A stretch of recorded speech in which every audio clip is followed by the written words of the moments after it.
नमस्कार दोस्तों, मैं मनीष तिवारी आपका स्वागत करता हूं। आज हमारी जो क्लास है वो ट्रिग्नोमेट्रिक के बेस पे होने वाली है और ट्रिग्नोमेट्रिक में हम बिल्कुल बेसिक से लेके एडवांस लेवल तक की बात करेंगे यहाँ पे। तो स्टार्ट करते हैं हमारे क्लास को। ठीक है, बिना डिले किए हुए हम क्लास को स्टार्ट करते हैं। वैसे भी आज मौसम बहुत ही सुहावना है और इस सुहावने मौसम में जो कि लगातार बारिश हो रही है, शाम का समय है, 7:30 बज रहा है अभी और कंटिन्यूअसली यहाँ पे बारिश हो रही है हमारे यहाँ पे। स्टार्ट करते हैं हम क्लास को। ट्रिग्नोमेट्री, देखो ट्रिग्नोमेट्री समझने के पहले कुछ चीजें हमको समझना है। एंगुलर सिस्टम को, एंगल सिस्टम क्या होता है। तो यहाँ पे लेट्स से एक एंगल है थीटा और थीटा को, यहाँ पे थीटा भी है और थीटा को हम रेडियन भी बोल सकते हैं, रेडियन। ठीक है, तो दो तरह के एंगल होते हैं। लेट्स से जैसे हमने बोला 30 डिग्री और 30 डिग्री को ही बोल सकते हैं हम π/6। मतलब किसी भी एंगल को हम दो तरीके से एक्सप्रेस कर सकते हैं। लेट्स से हम 30 डिग्री को π/6 रेडियन भी बोल सकते हैं। तो एंगल को मेजर करने के दो सिस्टम होते हैं। एंगल को मेजर करने के दो सिस्टम होते हैं। वो कौन कौन से सिस्टम है? तो पहला सिस्टम है हमारा सेक्साजेसिमल सिस्टम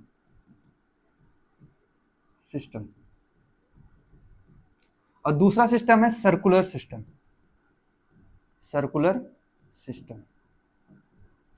तो दो सिस्टम है, एक है सेक्साजेसिमल सिस्टम, सेकंड है सर्कुलर सिस्टम। देखो जो ये सिस्टम है सेक्साजेसिमल सिस्टम होता है, इसमें लेट्स से एक एंगल है, यहाँ पे हम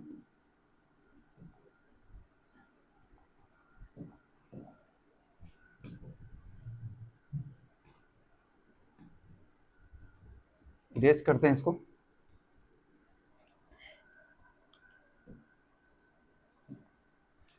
लेट्स से कोई एक एंगल है, ये एक 90 डिग्री का एंगल है, 90 डिग्री। ठीक है, तो 90 डिग्री का जो 1/9 पार्ट होता है, 90 डिग्री का अगर हम 1/90 पार्ट करें तो ये क्या हो जाएगा, 1/90 पार्ट करें तो ये 1 डिग्री होता है। और 1 डिग्री का अगर हम 60 पार्ट में डिवाइड कर दें, 1 डिग्री का 60 पार्ट में अगर हम डिवाइड करते हैं तो ये हो जाता है 1 मिनट। 1 डिग्री को 60 पार्ट में डिवाइड करते हैं तो ये क्या हो जाता है, 1 मिनट। और अगर 1 मिनट को भी 60 पार्ट में डिवाइड कर दें तो ये क्या होता है, 1 सेकेंड होता है। सेकेंड को हम डबल डैश से डिनोट करते हैं। तो सेक्साजेसिमल सिस्टम में हम एंगल को डिग्री, मिनट और सेकंड में डिनोट करते हैं। सेक्साजेसिमल सिस्टम में हम क्या करते हैं, एंगल को डिग्री, मिनट और सेकंड में डिनोट करते हैं। अब डिग्री को और फर्दर डिवाइड करने की क्या जरूरत पड़ी, डिग्री को मिनट और सेकंड में फर्दर डिवाइड करने की जरूरत क्यों पड़ी? आपको पता है कि जो लॉन्गिट्यूड होता है और लैटिट्यूड होता है, लैटिट्यूड्स और लॉन्गिट्यूड्स आपको अर्थ पे दिखाना होता है, लैटिट्यूड और लॉन्गिट्यूड को। और वहां पे आप देखते हो किसी भी लैटिट्यूड या लॉन्गिट्यूड के किसी कोऑर्डिनेट को देखते हो तो वहां पे क्या होता है, वहां पे आपको जो कोऑर्डिनेट सिस्टम है वहां पे डिग्री, मिनट और सेकंड में दिखाया जाता है। ऐसा क्यों होता है? क्योंकि देखो अर्थ बहुत ही बड़ा है, मतलब बहुत ही बड़ा इसका डायमीटर है। अब इतने बड़े डायमीटर को अगर केवल डिग्री में दिखाया जाए तो एक पिन पॉइंट जो लोकेशन होता है उसको हम डिनोट नहीं कर पाएंगे। तो डिनोट करने के लिए बहुत ही स्मॉल यूनिट होनी चाहिए किसी एंगल की। और स्मॉल यूनिट क्या होती है, सेकंड से हम इसको मेजर करते हैं। मतलब डिग्री को हम 60 पार्ट में डिवाइड किए तो मिनट हो गया, और मिनट को, एक मिनट को अगर 60 पार्ट में डिवाइड करें फर्दर तो वो क्या हो जाता है, सेकंड हो जाता है। ठीक है, तो सेक्साजेसिमल सिस्टम में हम क्या करते हैं, डिग्री, मिनट और सेकंड में डिनोट करते हैं एंगल को। सेकंड होता है सर्कुलर सिस्टम। देखो सर्कुलर सिस्टम में क्या है, आपको पता है सर्कुलर सिस्टम में ये सर्कल है और इसका ये रेडियस है। लेट्स से ये भी आपको पता है रेडियस होता है। पॉइंट अगर सेंटर को आप सर्कमफ्रेंस से ज्वाइन करते हो तो ये रेडियस होता है। लेट्स से ये आर्क है ये एक आर्क है एल, ये एक आर्क है एल, और ये जो आर्क है सेंटर पे एक एंगल सस्पेंड करता है, मतलब एक एंगल बनाता है इस पे। और जो ये एंगल है सर्कुलर सिस्टम में जो एंगल होता है उसको हम कैसे डिनोट करते हैं, उसको हम रेडियन में डिनोट करते हैं। ठीक है, सर्कुलर सिस्टम जो होता है उसमें एंगल को हम रेडियन में डिनोट करते हैं। तो क्या होता है यहाँ पे, एक्चुअली जब पूरा एंगल लेते हैं, जो कंप्लीट एंगल होता है वो 2 पाई होता है। ठीक है, कंप्लीट एंगल को हम क्या बोलते हैं, 2 पाई रेडियन। और 2 पाई रेडियन किसके बराबर होता है, 360 डिग्री के बराबर होता है। 2 पाई रेडियन 360 डिग्री के बराबर होता है यहाँ पे। अब 2 पाई रेडियन अगर 360 डिग्री के बराबर होगा तो आपको पता है कि 1 डिग्री जो है, 1 डिग्री 2 पाई बाई 360 रेडियन के बराबर होगी, रेडियन के बराबर होगी। रेडियन को सी से डिनोट करते हैं, या हम कह सकते हैं 1 डिग्री जो है पाई बाई 180 रेडियन के बराबर होता है। 1 डिग्री किसके बराबर होता है, पाई बाई 180 रेडियन के बराबर होता है। ठीक, तो यहां पे हम कन्वर्जन कर सकते हैं डिग्री को रेडियन में। कैसे, आपको पता है 1 डिग्री किसके बराबर होता है, पाई बाई 180 रेडियन के। या हम कह सकते हैं 1 रेडियन किसके बराबर होता है, 1 रेडियन 180 बाई पाई डिग्री के बराबर होता है। 1 रेडियन 180 बाई पाई डिग्री के बराबर होता है, और 1 डिग्री पाई बाई 180 रेडियन के बराबर होता है। ठीक है, तो ये था हमारा, किसी भी एंगल को डिनोट करने का 2 सिस्टम होता है, एक होता है सेक्साडेसिमल सिस्टम, और सेकंड सिस्टम जो होता है उसको बोलते हैं हम सर्कुलर सिस्टम। ठीक है, तो नेक्स्ट पेज पे चलते हैं और उसको थोड़ा सा प्रैक्टिस करते हैं कन्वर्जन को। ठीक है, आपको कुछ कन्वर्जन याद रखना है। जैसे आपको पता है कि 1 डिग्री क्या होता है, 1 डिग्री पाई बाई 180 रेडियन के बराबर होता है। 30 डिग्री किसके बराबर होता है, 30 डिग्री पाई बाई 6 रेडियन के बराबर होगा। 45 डिग्री पाई बाई 4 रेडियन के बराबर होता है। 60 डिग्री पाई बाई 6 रेडियन के बराबर होता है। और 90 डिग्री जो होता है वो पाई बाई 2 रेडियन के बराबर होता है। ठीक है, तो ये कुछ इंपॉर्टेंट कन्वर्जन है, इसको आपको याद रखना है। क्या 1 डिग्री आपको पता है ये पाई बाई 180 रेडियन के बराबर, 30 डिग्री पाई बाई 6 रेडियन के बराबर होता है यहाँ पे रेडियन, और 45 degree pi by 4 radian, 60 degree pi by 6 radian, and 90 degree pi by 2 radian के इक्वल होता है। ठीक है, लेट्स से हमको अगर 135 डिग्री को देखना है, 135 डिग्री कितने रेडियन के बराबर होता है। आप एक काम करो, इसको अगर आपको रेडियन में कन्वर्जन करना है तो सिंपली एक काम तो ये कर सकते हो, 135 को पाई बाई 180 से मल्टीप्लाई कर दो। 135 को पाई बाई 180 से मल्टीप्लाई कर दोगे तो आप रेडियन में इसको कन्वर्ट कर सकते हो। लेकिन एक और तरीका है, आपको पता है कि 135 को 90 प्लस 45 लिख सकते हो। 135 को 90 प्लस 45 लिखा जा सकता है। तो 90 क्या है, 90 पाई बाई 2 रेडियन होता है, और 45 पाई बाई 4 रेडियन होता है। इसको जब ऐड करोगे तो क्या आएगा, 4 यहाँ पे एलसीएम हो जाएगा, और 2 यहाँ पे 1, 3 पाई बाई 4 रेडियन हो जाता है, ये 3 pi by 4 radian. Let's say आपको 75 डिग्री बताना है, 75 डिग्री कितने रेडियन के बराबर होता है। 135 कितने बराबर होता है, 3 पाई बाई 4 रेडियन के बराबर होता है। 75 डिग्री आपको पता है, 75 डिग्री ये होता है 90 माइनस 15 डिग्री, 90 माइनस 15 डिग्री के इक्वल होता है 75 डिग्री। अब 90 क्या है, 90 होता है पाई बाई 2 रेडियन, माइनस 15 कितना होगा, आपको पता है 30 डिग्री कितना है, पाई बाई 6 रेडियन। तो 15 30 का हाफ है, और 30 का हाफ होने से ये भी हाफ हो जाएगा, ये कितना हो जाएगा, pi by 12 radian, 15 degree pi by 12 radian के बराबर होगा। इसको सॉल्व करेंगे तो क्या आएगा, 12, यहाँ पे 12 हो गया, 6 पाई और 1 पाई, ये हो जाएगा 5 pi by 12, 5 pi by 12 radian होता है। ठीक है, इसको सॉल्व करोगे आप 12 इसका एलसीएम, और 6 pi minus 1 pi 5 pi by 12 radian होता है। तो इजिली आप कन्वर्ट कर सकते हो डिग्री को रेडियन में। और आपको पता है एसआई यूनिट्स जो होती है किसी भी एंगल की वो रेडियन होती है, न कि डिग्री। एसआई जो सिस्टम होता है, ठीक है, स्टैंडर्ड इंटरनेशनल सिस्टम, उसमें हम एंगल को हम रेडियन में मेजर करते हैं। ठीक है, तो ये बेसिक था एंगल को समझने का। ठीक है, एंगल को हम इस तरह समझ सकते हैं, एंगल दो तरह से डिवीजन होता है एंगल को दो तरह से क्लासिफाई कर सकते हैं, दो सिस्टम में समझ सकते हैं। एक होता है सेक्सोडेसिमल सिस्टम और दूसरा होता है सर्कुलर सिस्टम। ठीक है, तो हम नेक्स्ट पेज पे चलते हैं और यहाँ पे समझते हैं ट्रिग्नोमेट्री के कुछ बेसिक कॉन्सेप्ट। तो स्टार्ट होता है हम यहाँ से ट्रिग्नोमेट्रिक रेशियो से, ट्रिग्नोमेट्रिक रेशियोज। यहाँ पे हम एक एक ट्रिग्नोमेट्रिक रेशियो को समझेंगे और उसका ग्राफिकल विजुअलाइजेशन भी समझेंगे। ठीक है, आप केवल ट्रिग्नोमेट्रिक रेशियो को नहीं समझने वाले हो, साथ साथ आप ग्राफिकल विजुअलाइजेशन जो होता है ट्रिग्नोमेट्रिक रेशियो को, इसको भी समझने वाले हो इसी क्लास में या इस सीरीज में।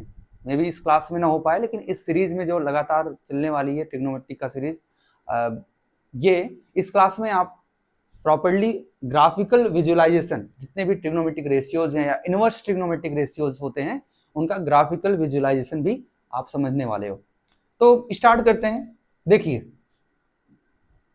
एक कोई राइट ट्रायंगल यहाँ पे लेते हैं, एक राइट ट्रायंगल है, let's say right triangle perpendicular, ये बेस होता है और ये हाइपोटेनस होता है, और ये होता है आपका एंगल, लेट्स से ये थीटा एंगल है।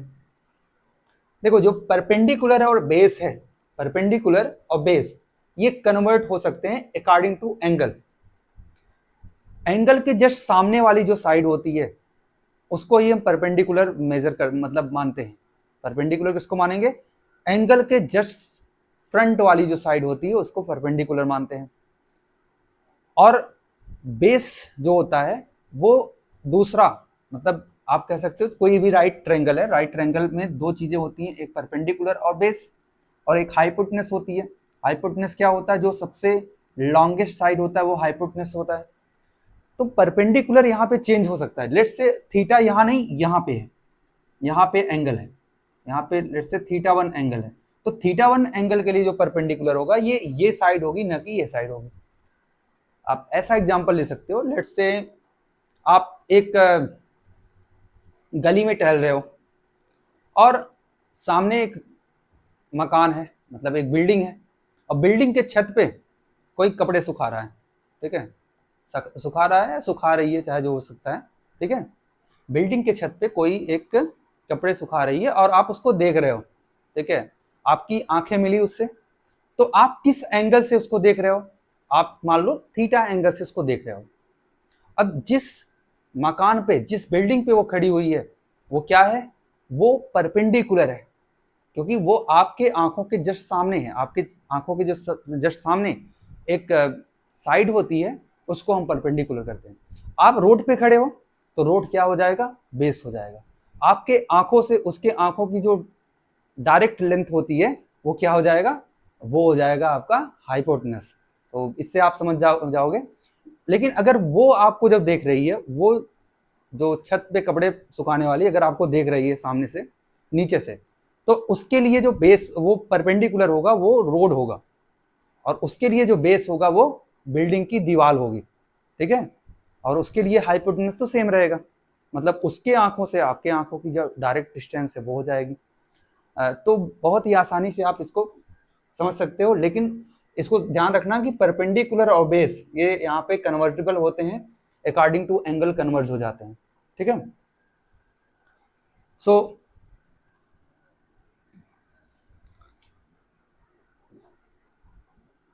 यहाँ पे एक ट्रायंगल है, राइट ट्रायंगल, ये थीटा है, ये परपेंडिकुलर, ये बेस और ये हाइपोटेनस।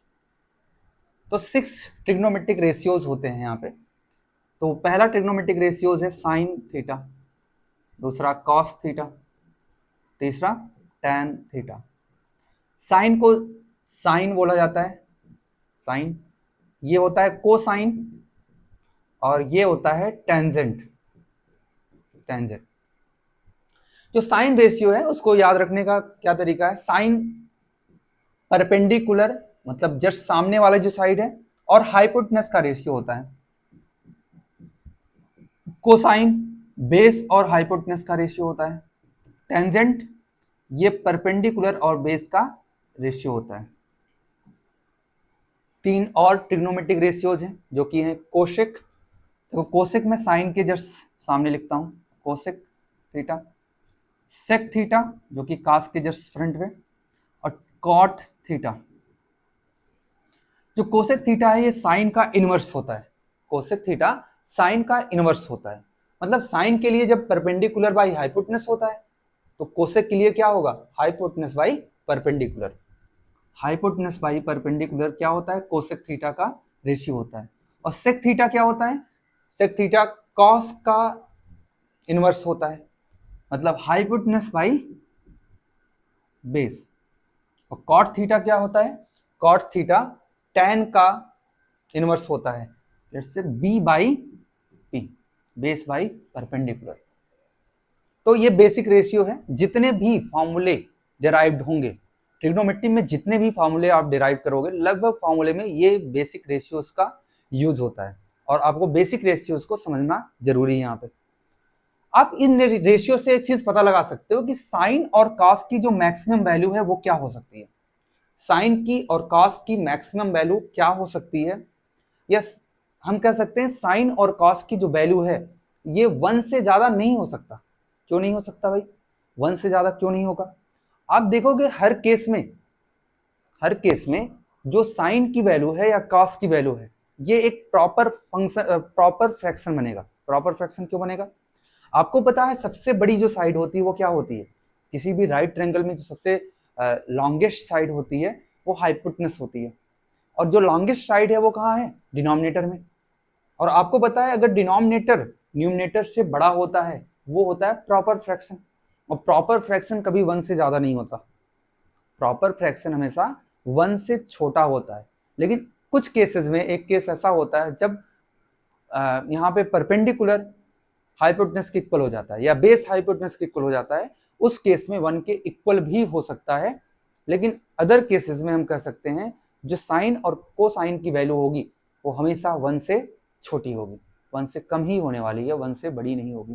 ठीक है, तो इसको स्क्रीनशॉट ले सकते हो। नेक्स्ट पेज पे चलते हैं। यहाँ पे तो आपने जो सीखा था अभी, क्या सीखा था, साइन की जो वैल्यू है साइन थीटा ये है P by H, cos theta ये है B by H, tan theta ये है P बाई पी, यहां से cosec theta H by P, sec theta H by B, और cot theta B by P. एक चीज और आप देख सकते हो, अगर आप साइन और कोसाइन को, इसको साइन को और कॉस को डिवाइड करते हो तो क्या रिजल्ट आता है, इसको देखो। साइन की वैल्यू होती है P बाई एच, कोसाइन की वैल्यू होती है B by H, H H से कैंसिल हो गया तो इसकी वैल्यू हो गई P बाई बी। और आपको पता है P बाई बी क्या होता है, P बाई बी होता है tan थीटा। तो इससे एक रिजल्ट आता है क्या, tan theta equal to sine theta by cos theta. ये बहुत इंपॉर्टेंट रिजल्ट है। आपको पता है tan का इनवर्स होता है cot थीटा, तो cot क्या होगा, इसी को रिवर्स कर दो, cos theta by sine theta. cos और साइन का रेशियो जो होता है वो cot थीटा होता है। ठीक है, यहाँ पे कुछ चीज और समझते हैं, कुछ रिजल्ट्स क्या है। आपको पता है साइन और कोसेक क्या है, इनवर्स है एक दूसरे को, तो हम कह सकते हैं कि जो साइन होगा वो कोसेक का इनवर्स होगा, या जो कोसेक होगा वो साइन का इनवर्स होगा। ठीक है, इससे हम ये भी कह सकते हैं जो कॉस होगा वो सेक का इनवर्स होगा, और जो सेक होगा वो कॉस का इनवर्स होगा। इसी तरह टैन, ये कॉट का इनवर्स होगा, जो कॉट होगा वो टैन का इनवर्स होगा। ठीक है, यहां पे एक चीज और समझ सकते हैं कि cosec theta into sine theta इसकी वैल्यू 1 होती है, और sec theta into cot cos theta की वैल्यू भी 1 होती है। साथ साथ tan theta into cot theta की वैल्यू भी 1 होती है। मतलब कोसेक और साइन ये मल्टीप्लिकेटिव इनवर्स होते हैं, सेक और कॉस भी मल्टीप्लिकेटिव इनवर्स होते हैं, साथ साथ टैन और कॉट भी मल्टीप्लिकेटिव इनवर्स होते हैं। ठीक, अब हम समझते हैं साइन को, कोसाइन को, इनको थोड़ा डिटेल में समझने की कोशिश करते हैं। ठीक है, और ये जो है हम नेक्स्ट क्लास में डिस्कस करेंगे। ठीक है।